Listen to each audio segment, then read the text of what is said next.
এই সরকার যদি বিপদে পড়ে গোটা দেশ বিপদে পড়বে। যারা সচিবালয়ে ঘেরাও করতে গেছে তারাই সবচেয়ে বেশি বিপদে পড়বে। আমি বৈষম্যের বিরুদ্ধে, আমি অন্যায়ের বিরুদ্ধে, কিন্তু আমার কথা হচ্ছে কারো উস্কানিতে পা দেওয়া যাবে না। গতকালকে যে সচিবালয় আমরা যে চিত্র দেখেছি, আমরা বিশ্বাস করি এটা দেখে আমি একটু আতঙ্কিত হয়েছি ওই কারণে যে আমরা নিজের পায়ে নিজে কুড়াল মারার ব্যবস্থা করতে, ব্যাংকিং খাতের এই ভঙ্গুরতা, এই লুটপাট, মানুষ তার টাকা জমিয়েছে, এখন সে চিকিৎসা করাতে যাবে, টাকা পায় না, তার শেষ বয়সে সে একটু ভালো থাকবে, টাকা উঠাতে পারছে না এই দুর্বল ব্যাংকগুলোতে।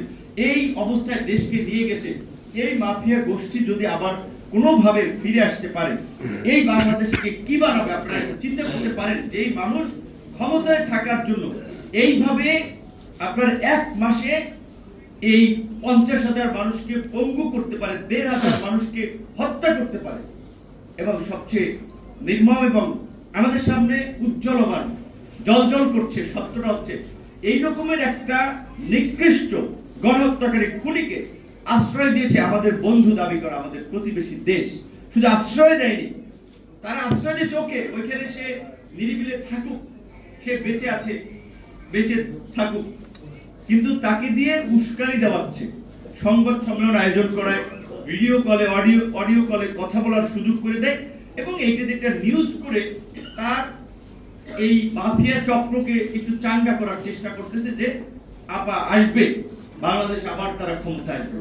এইখানে যেন আমরা আপোষহীন থাকি। এবং আমি আমার কিছু ক্যারেক্টার আছে, আমার কিছু বৈশিষ্ট্য আছে, আমি সাদাকে সাদা, কালোকে কালো আমি বলবো, আমি যেটা ধারণ করি, আমি যেটা ওন করি সেই বিষয়ে আমি কথা বলবো। আমি বৈষম্যের বিরুদ্ধে, আমি অন্যায়ের বিরুদ্ধে।